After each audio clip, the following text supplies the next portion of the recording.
नमस्ते साथियों, स्वागत है आप सभी का शॉर्ट एंड 24/7 रांची पे। मैं हूं आपका दोस्त कोच राज और आज इस वीडियो में आपके साथ काफ़ी सारी बातें करनी है। तो आज इस वीडियो में जो हम बात करेंगे, ठीक है, सबसे पहले आपकी वैकेंसीज़ की बात करेंगे कि वैकेंसीज़ ये जो 261 जो एसएससी ने जो घटिया सा मजाक कर दिया है, ये बढ़ेगा या नहीं बढ़ेगा, ठीक है, फर्स्ट थिंग। दूसरे की प्रेफरेंस फॉर्म ये आप लोगों की अभी तक नहीं आई है, ठीक है, जिन्होंने भी 2024 का एग्ज़ाम दिया था इनके प्रेफरेंस फॉर्म अभी तक नहीं आई है, तो उस पर भी बात करेंगे। ये प्रेफरेंस फॉर्म कब तक आएगा, ठीक है, as per the latest news, ठीक है, अपडेट्स जो मुझे डीओपीटी से मिल पाया है, ठीक है, उसके अकॉर्डिंगली मैं बात करूँगा। ठीक, प्रेफरेंस फॉर्म कब तक आएगा। नेक्स्ट, किस एग्ज़ाम में कुछ पैटर्न चेंज होने वाला है या नहीं, ठीक है, कोई भी पैटर्न चेंज होने की बात चल रही है, ठीक है, उस पर बात करेंगे। साथ ही साथ आपका, ठीक है, जो कट ऑफ, ठीक है, जो कट ऑफ हो गई वो कितनी होगी अगर इस वैकेंसीज के अकॉर्डिंगली हम लोग चलेंगे तो, ठीक है। नेक्स्ट जो है आपका न्यू स्टूडेंट और ओल्ड स्टूडेंट, उनको क्या करना है, ठीक है, न्यू स्टूडेंट और ओल्ड स्टूडेंट को अब यहाँ से उनको तैयारी अपनी कैसे रखनी है, राइट। चलिए तो एक एक करके सब पे बात करेंगे। देखिए, सबसे पहले वैकेंसीज बढ़ेगी या नहीं बढ़ेगी, ठीक है, इसको समझने से पहले हम इस एग्ज़ाम का प्रोसेस को समझेंगे, ठीक है। डीओपीटी की जो वैकेंसी की जो प्रोसेस है वो उसमें किन किन स्टेजेस इन्वॉल्व होती है। तो देखिए, सबसे पहले जो इसमें पहला स्टेज होता है, ठीक है, कि एसएससी जो भी काम करता है, ठीक है, एसएससी एक कमीशन है, ये काम खुद से नहीं करता है, ठीक है। इसके बिहाफ पे जो एसएससी के जो कमीशन के बिहाफ में जो काम करती है उस बॉडी का नाम है आपका डीओपीटी। क्या नाम है? डीओपीटी, ठीक है। एसएससी के बिहाफ पे सारे काम यही करती है, ठीक है, डिपार्टमेंट ऑफ पर्सनल ट्रेनिंग, ठीक है। चलिए नेक्स्ट है, अब डीओपीटी क्या करती है कि सबसे पहले वेरियस मिनिस्ट्रीज है उनसे वैकेंसीज के डिमांड करती है कि आप बताइए कि आपके यहाँ वैकेंसीज कितने खाली हैं, ठीक है, और वैकेंसीज कैसे क्रिएट होती है। सपोज डैट किसी भी मिनिस्ट्रीज में या डिपार्टमेंट्स में पर्सन्स रिटायर करते हैं, ठीक है, तो वहाँ पे क्या होती है, उनकी जो सीट्स होती है वो वैकेंट हो जाती है, राइट। और सारे एक एक चार्ज से मांगा जाता है कि आपके चार्ज में वैकेंसीज कितनी है, ठीक है। तो इसको समझेंगे ये किस किस स्टेजेस पे होता है। देखिए, सबसे पहले जो एसएससी को, आपको एसएससी के बारे में आपको पता है, ठीक है, कि आपकी दो तरह की वैकेंसीज होती है यहाँ पे। एक होती है ग्रेड डी की, ठीक है, और दूसरा होता है, ठीक है, ग्रेड सी और ग्रेड डी के, दो तरह की वैकेंसीज होती है। तो देखिए, मिनिस्ट्री में जनरली जो वैकेंसीज होती है वो ग्रेड सी की होती है और डिपार्टमेंट्स, अदर डिपार्टमेंट्स में वहाँ पे ग्रेड सी और ग्रेड डी दोनों की वैकेंसीज होती है। तो चलिए एक एक करके बात करेंगे। देखिए, सबसे पहले एसएससी जो वैकेंसी जो आपके लिए एक लेटर लिखता है, ठीक है, वेरियस मिनिस्ट्रीज को वैकेंसी के लिए क्या करती है, एसएससी चिट्ठी लिखती है। सपोज डेट मिनिस्ट्री 1 है, ठीक है, ये मिनिस्ट्री ऑफ डिफेंस है, तो मिनिस्ट्री ऑफ डिफेंस को ministry of finance, ministry 2 ministry of finance होगी, ठीक है, मिनिस्ट्री 3, ठीक है, मिनिस्ट्री ऑफ एक्सटर्नल अफेयर्स। तो सबको एसएससी डीओपीटी क्या करता है या एसएससी, ठीक है, क्या करती है, चिट्ठी लिखती है, ठीक है। चिट्ठी में क्या होता है कि आपके डिपार्टमेंट में या चार्ज में, आपके मिनिस्ट्री में जितनी वैकेंसीज है उनकी बारे में मुझे बताइए, ठीक है, ताकि आप उनकी वैकेंसीज को रिपोर्ट कीजिए, ताकि मैं इसको अपने एग्जामिनेशन प्रोसेस में इसको एक एज ए पैरामीटर लेके चलूँ कि मुझे कितने लोगों के लिए वैकेंसीज लेनी है, एग्जाम कंडक्ट करवाना है, राइट। अब देखिए, अब वैकेंसी मिनिस्ट्रीज भी तीनों अलग अलग तरह के होते हैं, ठीक है। देखिए, बहुत सारे मिनिस्ट्रीज ऐसे होते हैं कि जिनमें मिनिस्ट्रीज के बाद सिर्फ और सिर्फ चार्जेज होते हैं। Ministries is further divided into, ठीक है, वो चार्जेज में डिवाइड होते हैं, ठीक है। बहुत सारे मिनिस्ट्रीज ऐसे होते हैं कि जो मिनिस्ट्रीज फर्दर डिवाइडेड होते हैं, और भी बहुत सारे मिनिस्ट्रीज ऐसे होते हैं जो फर्दर डिवाइडेड होते हैं डिपार्टमेंट्स में, ठीक है, लाइक सीबीडीटी, ठीक है, मिनिस्ट्री ऑफ फाइनेंस, ठीक है, इसमें क्या होते हैं कि ये फर्दर डिवाइडेड होता है सीबीडीटी, जैसे central board of direct taxes और सीबीएसई, ठीक है, central board of indirect taxes. CBDT में आता है आपका इनकम टैक्स आता है, सीबीआईसी में आता है आपका जीएसटी आता है, राइट। अब यहाँ पे ही बात नहीं रुकती है, ठीक है, इसके बाद भी ये जो डिपार्टमेंट्स है फर्दर यहाँ पे भी ये फर्दर डिवाइडेड होते हैं जोन्स में, राइट। जैसे zone 1, zone 2, zone 3। Zone 1 suppose at Delhi है, जोन 2 कोलकाता हो गया, जोन 3 यूपी का कानपुर हो गया, राइट। अब यहाँ पे भी चीज़ें नहीं रुकती है, जोन्स भी फर्दर डिवाइडेड होते हैं आपके चार्ज में, ठीक है, चार्ज वे, चार्ज बी, चार्ज सी, ठीक है। ये मैंने चार्ज का भी नाम नहीं लिख रहा हूँ, आप कंफ्यूज हो जाएंगे, मैं चार्जेस के नाम लिखूंगा, तो बस समझ लीजिए कि जोन्स भी फर्दर डिवाइडेड होते हैं। तो जो प्रोसेस होती है, जो लेटर आता है, सबसे पहले लेटर एसएससी यहाँ से लेटर इनको भेजती है, ठीक है, मिनिस्ट्रीज में, ठीक है। मिनिस्ट्रीज के बाद जो लेटर जाती है वो फर्दर यहाँ से इनके पास जाती है, सीबीडीटी जो डिपार्टमेंट्स है, ठीक है। डिपार्टमेंट्स फर्दर ये लेटर क्या करती है, अपने रिस्पेक्टिव जोन्स में भेजती है, ठीक है, है ना। अब जो से फर्दर डिवाइड जो लेटर भेजती है रिक्रूटमेंट की कि आप रिक्रूटमेंट के लिए बताइए, रिक्रूटमेंट के लिए वैकेंसीज कितने खाली है डिपार्टमेंट में, तो वेरियस चार्जेस को लेटर भेजे जाते हैं। अब चार्जेस यहाँ पे क्या करती है, अपने डिपार्टमेंट से देखेंगे कितनी वैकेंसीज अनफिल्ड है, ठीक है, या रिटायरमेंट की वजह से कितनी नई पोजिशंस क्रिएट हो रही है, ठीक है, समझ में आ रहा। तो ये वापस से चार्ज जितनी भी नई वैकेंसीज के साथ इनको रिपोर्ट करते हैं वापस से, ये प्रोसेस फिर से उल्टा रिवर्स जाता है, ठीक है। फिर से ये जोन से लेटर जो आपका जाता है अगेन डिपार्टमेंट्स में, डिपार्टमेंट से फिर मिनिस्ट्रीज में, मिनिस्ट्रीज अगेन इसको फॉरवर्ड करती है आपका डीओपीटी को। समझ में आ रहा कितना प्रोसेस है। तो ये जनरली जो प्रोसेस इनिशिएट होता है, ठीक है, ये प्रोसेस जो जनरली इनिशिएट होता है ये होता है आपका जनवरी टू अप्रैल तक ये प्रोसेस चलता है, राइट, ठीक है। जनवरी में बेसिकली एसएससी की जो डीओपीटी जो बॉडी है वो इनको लेटर्स भेजते हैं, ठीक है, और ये फिर फर्दर लेटर इनको आगे कम्युनिकेट करते हैं, ठीक है, लाइक मिनिस्ट्रीज से फिर डिपार्टमेंट्स में जाएंगे, डिपार्टमेंट से जोन, जोन से फिर चार्जेस में, ठीक है। तो ये 1-2 दिन का प्रोसेस नहीं होता, इट टेक्स टाइम, ठीक है। आपको भी पता है सरकारी डिपार्टमेंट में काम कैसे होता है। तो ये जो प्रोसेस चलता है जनवरी से लेकर अप्रैल तक चलता है, ठीक है, और वापस से फिर इधर से लेटर्स भी आपके आने हैं, है ना। तो इसके लिए इट टेक्स टाइम, ठीक है, और ये प्रोसेस लगभग आपका 3 से 4 मंथ चलता है, राइट। चलिए तो इसमें देखेंगे, और इसकी जो डेडलाइन होती है सबसे इंपॉर्टेंट जो होती है, इसकी जो डेडलाइन होती है वो 30 अप्रैल तक की होती है, ओके। 30 अप्रैल तक की डेडलाइन होती है कि इस 4 महीने में आपको प्रोसेस कर लेना होता है, ठीक है। तो आपको समझ में आ रहा है ना ये कैसे चीज़ें काम कर रही हैं। तो देखिए अभी आप देख रहे होंगे कि अभी कौन सा मंथ चल रहा है, जून चल रहा है, राइट, ठीक है। मई से आपने देखा होगा कि बहुत सारे एसएससी 2024 की, ठीक है, क्या हो रहे हैं, वैकेंसीज बढ़ रहे हैं डिपार्टमेंट, जैसे डीओपीटी की अपनी वैकेंसीज बढ़ाई थी। तो ऐसा क्यों हो रहा है, क्योंकि अगेन यहाँ पे देख रहे हैं ना जनवरी से अप्रैल तक में इन डिपार्टमेंट्स ने वैकेंसीज यहाँ पे रिपोर्ट कर दी है, और जो वैकेंसीज बच गई थी, ठीक है, जो वैकेंसीज बच गई थी एसएससी ने उसको अभी रिपोर्ट किया है, ठीक है, वो है सिर्फ 261। अब आपका जो 2025 का जो प्रोसेस चलेगा, ठीक है, उसमें भी ये प्रोसेस तो अगले साल तक चलेगा ना, राइट। तो 2025 का भी जो रिक्रूटमेंट प्रोसेस चलेगा वो भी अभी तुरंत तो खत्म नहीं हो जाएगा, ठीक है, ये तो अगले साल ही कंप्लीट होगा, राइट, ठीक है। तो इसमें 2025 के बाद जो 2026 जो आएगा उसमें जनवरी से लेके अप्रैल तक में अगेन जो सारे आपके जो डिपार्टमेंट्स ने जिन्होंने वैकेंसी रिपोर्ट किया वो ऐड अप होंगी इसमें, राइट। अब ऐसा तो नहीं होगा, आप लोग मुझे बता सकते हैं कि क्या 1 साल में लोग रिटायर नहीं करेंगे, ऐसा तो होगा नहीं, है ना। रिटायरमेंट तो होगी बहुत सारे लोगों की, नए काफ़ी नई पोस्ट्स भी ऐड होते हैं बीच बीच में, रिस्ट्रक्चरिंग इसको कहते हैं, ठीक है, डिफरेंट डिपार्टमेंट में नए पोस्ट क्रिएट होते हैं, इनको कैडर रिस्ट्रक्चरिंग कहते हैं, ठीक है। तो ये भी होंगे, तो इस वजह से भी पोस्ट ऐड होगी। तो मेरा मानना है, ठीक है, अभी आपके नेक्स्ट ईयर तक आते आते ये वैकेंसीज लगभग 1000 के अप्रॉक्स में, ठीक है, बढ़ जाएगी। हो सकता है मैं गलत भी हूँ, ठीक है, बट बढ़ेगी, क्योंकि आपको भी पता है, कोई ऐसा अगर मुझे बोल दे कमेंट्स में कि सर अगले 1 साल में कोई रिटायर नहीं करेंगे पर्सन, ठीक है, ऐसा तो होगा नहीं, है ना।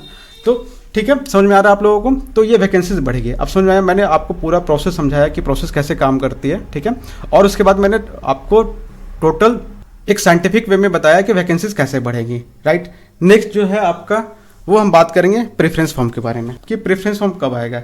देखिए मेरे जो सोर्सेस हैं उनके थ्रू जो पता चला है कि देखिए आपका प्रेफरेंस फॉर्म जो आने वाला था, ये जो हफ्ता चल रहा है, ठीक है, ये जो वीक चल रही है, आज शायद आई थिंक 6 जो है, ठीक है, 6 या 7 जो है डेट है, ये वीक चल रहा है, इसी में आपकी प्रेफरेंस फॉर्म आ जाने वाले थे। बट अगेन यू नो ना, एडमिनिस्ट्रेटिव डिले एंड लैचेस, ठीक है, क्योंकि अगर उनको प्रेशर है तो काम जल्दी करते हैं, अगर कोई प्रेशर नहीं है तो काम डिले होती है, राइट। और इसके बीच में बहुत सारी चीज़ें हुई हैं, ठीक है, पीएमओ से भी प्रेशर्स रहते हैं, कुछ और चीज़ आपको करना है, ठीक है, कुछ रोजगार मेला में भी आपको वैकेंसीज देनी है, ठीक है। तो ये सारी चीज़ें चलते रहती है बैकग्राउंड में, ठीक है। तो जो मुझे जो पता चल रहा है वो 80 to 90% चांसेस है कि वो अगले वीक में आ जाएगी, ठीक है, 80 to 90% चांसेस है कि वो जो अपकमिंग वीक है इसमें आपका प्रेफरेंस फॉर्म आ जाएगा, ठीक है। अगर नहीं आएगा तो आपका फिर भी उससे 1 वीक और डिले हो सकता है, ये मतलब जून में आपका पक्का आ जाएगा, ठीक है। देखिए अगेन सारी चीज़ें रेडी हैं, ठीक है, हाँ, आपको ये चीज़ें बताई नहीं जाती कि कब आएगी, ठीक है। तो चीज़ें सब पता चल जाता है। हो सकता है लास्ट मोमेंट में कुछ चेंजेस करना होता है तो वो करके ये चीज़ें आ जाएगी, ठीक है। तो इसके लिए परेशान नहीं होना, जिन्होंने भी अपने एग्जाम्स को दे रखे हैं, ठीक है, तो वो आगे की तैयारी करें। आप ये परेशान मत होना है कि प्रेफरेंस फॉर्म कब आएगा, क्योंकि प्रेफरेंस फॉर्म ऐसा तो नहीं है कि गवर्नमेंट यहाँ से या फिर एसएससी प्रेफरेंस फॉर्म आगे निकालेगी नहीं, ऐसा तो है नहीं। ओके, तो आपको ध्यान रखना कि आप अगले साल की आप तैयारी करें। अगर आपको लग रहा है कि ग्रेड सी डी में आपके सिलेक्शन के चांसेस है तो आप इस साल ग्रेड सी की तैयारी कीजिए, ठीक है, ग्रेड सी की तैयारी कीजिए, ठीक है। आप प्रेफरेंस फॉर्म के लिए परेशान नहीं होना। बट जो मैंने बताया, नेक्स्ट वीक में आपके 80 to 90% चांस है कि आपके प्रेफरेंस फॉर्म आ जाएंगे, ओके, और नहीं तो जून में तो आना ही आना है, ओके, ठीक है। चलिए नेक्स्ट है, अब इसमें बात करेंगे, देखिए कि यहाँ के बाद से इसमें कट ऑफ क्या जाने वाली है, राइट। उससे पहले बात करेंगे कि इस एग्जाम में कुछ पैटर्न चेंज हो रहा है हमारा, ठीक है, पैटर्न चेंज की बात कर लेते हैं। देखिए इतने शॉर्ट नोटिस में, ठीक है, एसएससी पैटर्न चेंज तो नहीं करेगी, ठीक है, और कुछ इसके नोटिफिकेशन से भी कुछ क्लियर नहीं हो रहा है कि एग्जाम के पैटर्न की कुछ चेंज होने की बात हो रही है। हाँ, ये हो सकता है कि थोड़ा सा अगर जो नई एजेंसी, न्यू एजेंसी अगर एग्जाम कंडक्ट करवाएगी, ओके, न्यू एजेंसी अगर एग्जाम कंडक्ट करवाती है तो हो सकता है कुछ क्वेश्चंस पूछने का तरीका थोड़ा बहुत चेंज हो सकता है, क्वेश्चंस पूछने का तरीका, ठीक है, सिलेबस चेंज नहीं होगा, ओके। तो पैटर्न थोड़ा बहुत 19-20 का चेंज होगा। बट अगेन आपकी तैयारी अगर अच्छी है, ठीक है, अगर योर प्रिपरेशन इज गुड, ठीक है, ठीक है, तो आपकी अगर तैयारी अच्छी है तो ये भी दिक्कत नहीं होगी, ठीक है, क्योंकि अगर आपने बाकी के सब्जेक्ट अच्छे से पढ़ रखे हैं, ठीक है, रीजनिंग में सारे टॉपिक्स आपने क्लियर कर रखे हैं, तो क्वेश्चंस थोड़ा सा अगर घुमा के भी पूछेगा तो आप कर ले जाएंगे, ठीक है, इतना चेंज नहीं हो जाएगा कि आप क्वेश्चंस कर ही ना पाएंगे, ठीक है। नेक्स्ट है इसमें कट ऑफ की बात। जनरली देखिए, आप कट ऑफ की बात करेंगे, कट ऑफ आपका ये सब्जेक्टिव है चीज़ है, ठीक है, कट ऑफ, ठीक है, कट ऑफ क्या है आपका, सब्जेक्टिव है। कैसे सब्जेक्टिव है, देखिए मैं बताता हूँ, क्योंकि कट ऑफ अभी प्रिडिक्ट करना थोड़ा सा जल्दबाजी होगा, बट अगर वैकेंसीज 500 के आसपास में रहती है, ठीक है, तो डेफिनेटली कट ऑफ 160 के प्लस में जाने वाली है। अगर कट अभी वैकेंसीज में एक भी वैकेंसीज ऐड अप नहीं होता है, वैकेंसीज 261 का 261 रहती है, तो वैकेंसीज जो कट ऑफ जाएगा वो 165 ही जाएगा, ठीक है, इससे कम तो नहीं जाएगा। हाँ, अगर वैकेंसी 1000 प्लस जो मैं बता रहा हूँ, ठीक है, अगर इतना आता है वैकेंसीज, ठीक है, तो डेफिनेटली कट ऑफ आपका डिक्रीज करेगी, फिर वो कट ऑफ आपका 150 के अराउंड में आ जाएगा, ठीक है। और डिपेंड करता है इस बात पे भी डिपेंड करता है कि जो नई एजेंसी क्वेश्चंस कैसे पूछ रही है। अगर क्वेश्चंस वो टफ पूछ रही है तो जाहिर सी बात है, टफ अगर क्वेश्चंस पूछ रही है तो जाहिर सी बात है कि कोई भी बच्चा स्कोर नहीं कर पाएगा, तो अल्टीमेटली आपकी कट ऑफ डिक्रीज कर जाएगी, है ना। अगर वो क्वेश्चंस ईजी पूछ रही है, जैसे आपने देखा होगा कि जो पुरानी एजेंसी जो क्वेश्चन 2016-17 में क्वेश्चन जो पूछे जाते थे, वो देखेंगे तो जीएस के क्वेश्चंस इतने आसान थे कि कोई बच्चा अगर लूसेंट का बुक अगर पढ़ रखा है उसने, तो उसके जीएस में लूसेंट और करंट अफेयर्स थोड़ा बहुत पढ़ रखा है, तो उसके जीएस में 50 आउट ऑफ 50 भी आ सकते थे, इतना ईजी होता था जीएस का क्वेश्चन, ठीक है। तो अगर उस टाइप से ईजी होता है तो अगर आपको ही पता है, फिर से कट ऑफ इंक्रीज करेगी, ठीक है। तो ये कट ऑफ वाली जो चीज़ है वो है आपका सब्जेक्टिव है, ठीक है। अब यहाँ पे नए स्टूडेंट्स और ओल्ड स्टूडेंट्स को क्या करना है, देखिए ओल्ड स्टूडेंट्स आपको सब पता है, ठीक है, आप इतने दिनों से तैयारी कर रहे हैं, ठीक है, तो आपको जैसे आप तैयारी कर रहे हैं आप करते रहें, ठीक है। आपका सजेशन ये होगा कि आप टफ चीज़ों को पढ़ने के चक्कर में, ठीक है, टफ चीज़ों या टफ टॉपिक को पढ़ने के चक्कर में, ठीक है, आप इजी वालों को नहीं छोड़िएगा, क्योंकि एजेंसी चेंज हो रही है, तो हो सकता है कि वो टफ ना पूछ के इजी भी पूछ ले, राइट। जैसे आप देखे होंगे, जैसे पहले जो एग्जाम लेती थी एसएससी का, वो लेती थी सीफी टेक्नोलॉजी, ओके। नेक्स्ट उसके बाद जो एग्जाम जैसे टीसीएस ने लेना स्टार्ट किया, तो टीसीएस के जो आप इनिशियल ईयर के क्वेश्चंस देखोगे, ठीक है, 2018 2019 के क्वेश्चंस आप देखोगे, ठीक है ना, जो साल के हैं, ठीक है, तो यहाँ पे देखेंगे तो एसएससी का जो क्वेश्चंस था जीएस का खासकर, वो काफ़ी इजी हुआ करता था, क्योंकि उनके पास सबसे पहले एक बुक था, उससे क्वेश्चंस खत्म करने थे। अब जैसे जैसे साल बढ़ता गया, ठीक है, एक बुक उनके लिए कम पड़ता गया, लूसेंट का हो गया या फिर जो भी जीएस की बुक है वो कम पड़ता गया। तो अगेन आप देखेंगे, आप तो एक डांस का जो आर्टिस्ट होते हैं, ठीक है, उस पर वो पीएचडी कर लिया एसएससी, ठीक है। अब वहाँ से खुश से क्वेश्चन पूछ रहे हैं कि उनको कौन सा अवार्ड मिला था, एक डांस, सोचिए ना कि क्वेश्चंस की कितनी कमी होगी उनके पास, राइट। तो ऐसा ही होता है, नई एजेंसी अगर स्टार्ट करेंगे तो क्वेश्चंस इजी लेवल से आपके स्टार्ट होंगे, ठीक है। तो इसलिए मैं बोल रहा हूँ कि जो ओल्ड स्टूडेंट्स हैं वो टफ के साथ इजी चीज़ भी पढ़िए, और जो न्यू स्टूडेंट्स हैं वो तो पता है, वो तो न्यू से स्टार्ट ही करेंगे, तो इजी से तो स्टार्ट ही करना है उनको, ठीक है। तो कोई दिक्कत नहीं है, टाइम कम है, बट अब यहाँ से आपको डबल कर देना है अपनी प्रिपरेशन की टाइम, ठीक है। अब आप अपने प्रिपरेशन में डिले एंड लैसेस को नहीं रखेंगे, ओके। तो समझ में आया। ठीक है, मैं होपफुली मैंने सारी चीज़ों को समझाया होगा इस वीडियो में। ठीक है, अगर कुछ दिक्कत होगी, कुछ प्रॉब्लम है तो आप मुझे कमेंट्स में पूछ सकते हैं। ठीक है, साथ ही साथ हमारे चैनल पे बैचेस चल रहे हैं। ठीक है, प्रीलिम्स, ठीक है, प्लस स्किल की। ठीक है, आप देखिए सेंसस इस बार होने वाले हैं। ठीक है, आप सेंसस टॉपिक को जरूर पढ़ लीजिए, हमारे चैनल पे इसकी वीडियो अपलोड हो गई है। ठीक है, और मैं गारंटी के साथ कह सकता हूँ कि इतना डिटेल्ड वे में सेंसस को किसी ने नहीं पढ़ाया होगा यूट्यूब पे। ठीक है, तो आप डेफिनेटली उस वीडियो को जाके देखिए। ठीक है, नेक्स्ट है और भी सारे स्ट्रैटेजी के टॉपिक्स। ठीक है, यहाँ पे आपके एडअप होते जा रहे हैं, तो प्लेलिस्ट अपडेटेड होते जा रही है, आप इसको जरूर जाके देखिएगा। ठीक है, और प्लीज प्लस स्किल की जो तैयारी चल रही है, ये बैचेज चल रहे हैं, जो भी इनको भी ज्वाइन करना है वो नीचे दिए गए नंबर पे, ठीक है, आप कांटेक्ट कर सकते हैं हमें। चलिए, तो इस वीडियो को यहीं पे एंड करते हैं। ठीक है, कुछ क्वेश्चंस है तो आप अपने कमेंट सेक्शन में जरूर पूछें। चलिए ठीक है, तब तक आप लोग अपना ध्यान रखिए, पढ़ते रहिए। इससे पहले मैं आप लोगों के साथ एक छोटे से इन्फॉर्मेशन शेयर करना चाहूँगा। शॉर्टहैंड 24/7 रांची का टारगेट बैच स्टार्ट हो गया है, जहाँ पे आपकी जो टारगेट रहेगी वो हम लोग लेके चलेंगे 160 प्लस की टारगेट लेके चलेंगे, जहां पे आपको एक्सपर्ट फैकल्टीज के द्वारा क्लासेस ली जाएगी। राज सर यानी कि मैंने एसएससी के 3 वेरियस एग्जाम्स को 3 बार मैंने क्वालिफाई किया है। ऋषभ सर आपको पढ़ाएंगे, जिनकी एक्सपीरियंस है शॉर्टहैंड और एग्जाम स्किल्स में। पल्लवी मैम भी पढ़ाएगी, उनको भी 5 ईयर्स का टीचिंग एक्सपीरियंस है शॉर्टहैंड और वेरियस कॉम्पिटिटिव एग्जाम्स। हमारे कोर्सेज में क्या क्या ऑफर किया जाएगा? सबसे पहले हम आपके प्रीलिम्स का सिलेबस कंप्लीट करवाएंगे। ठीक है, उसके बाद हम उसकी रिवीजन स्टार्ट करवाएंगे। ठीक है, नेक्स्ट फिर आपके प्रीवियस ईयर पेपर का एनालिसिस करवाया जाएगा। ठीक है, साथ ही साथ आपकी स्किल टेस्ट की भी तैयारी करवाई जाएगी शॉर्टहैंड की। ठीक है, जो कि इंग्लिश और हिंदी दोनों लैंग्वेज में होने वाले हैं। साथ ही साथ आपको टाइपिंग की प्रैक्टिस करवाई जाएगी। ठीक है, इसके बाद जब आपकी मॉक देने की बारी आएगी तो हम मॉक भी आपको देने में असिस्ट करेंगे कि मॉक कैसे देना है, टाइम मैनेजमेंट कैसे करना है एग्जाम हॉल में। और एक बहुत ही बड़ी गुड न्यूज़ है आप लोगों के लिए, मेरी बात काफ़ी स्टूडेंट्स से हुई, काफ़ी सारे स्टूडेंट्स से अपने मुझे फाइनेंशियल प्रॉब्लम्स को बताया। उन्होंने बताया कि कैसे पैसे नहीं होने के कारण वो ऑफलाइन में इंस्टीट्यूट भी ज्वाइन नहीं कर पाते हैं। ठीक है, तो इसी को मैंने ध्यान में रखते हुए मैंने डिसाइड किया है कि मैं ऑनलाइन और ऑफलाइन के जो फी की रेट है वो मैं बहुत ही कम करने वाला हूँ। ठीक है, देखिए जब मैं यूट्यूब पे आया था तो मुझे नहीं पता था कि लोग मुझे इतना प्यार देंगे। तो 1 महीने के अंदर जो आप लोगों ने मुझ पे भरोसा और प्यार जताया है, मैं आप लोगों को वो वापस करना चाहता हूँ। ठीक है, तो इसी को ध्यान में रखते हुए कि किन्हीं भी बच्चे का पढ़ाई नहीं छूटना चाहिए, हम लोगों ने ऑफलाइन और ऑनलाइन क्लासेस का फी को ड्रास्टिकली रिड्यूस करने का फैसला लिया है। ऑफलाइन क्लासेस की जो फी थी, जो पहले 1500 पर मंथ था, उसको हमने रिड्यूस करके 1000 पर मंथ कर दिया है।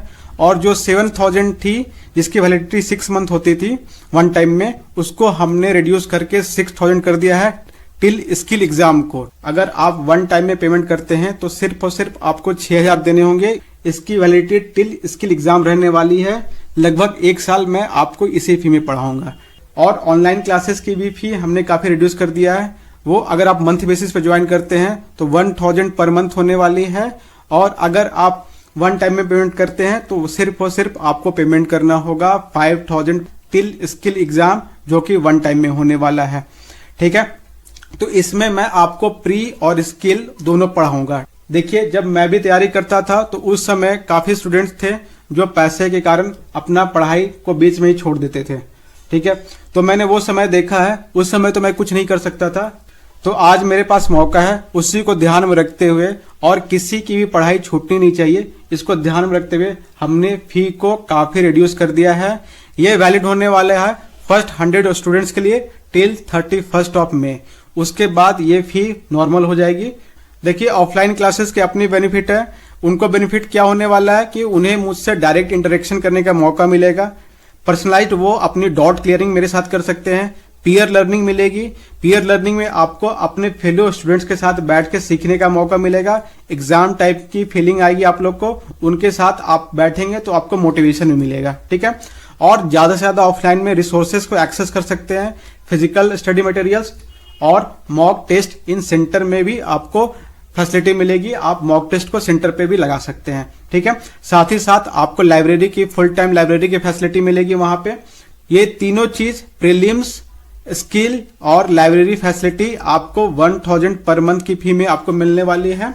और अगर आप वन टाइम में पेमेंट करेंगे तो वो भी सिर्फ और सिर्फ आपका 6000 ही होने वाला है। जो ऑनलाइन जुड़ना चाहते हैं उनके लिए भी एडवांटेज है, उनको लर्निंग की फ्लेक्सिबिलिटी मिलेगी, आप क्लासेस कहीं से भी कर सकते हैं, आपको रिकॉर्डेड सेशंस मिलेंगे, ठीक है। और ये कॉस्ट इफेक्टिव भी होने वाला है। तो जो रांची से है वो हमारे ब्रांच आके ऑफलाइन सेंटर पे इंक्वायरी जरूर करें, ठीक है। ये है हमारा फोन नंबर और ये है एड्रेस।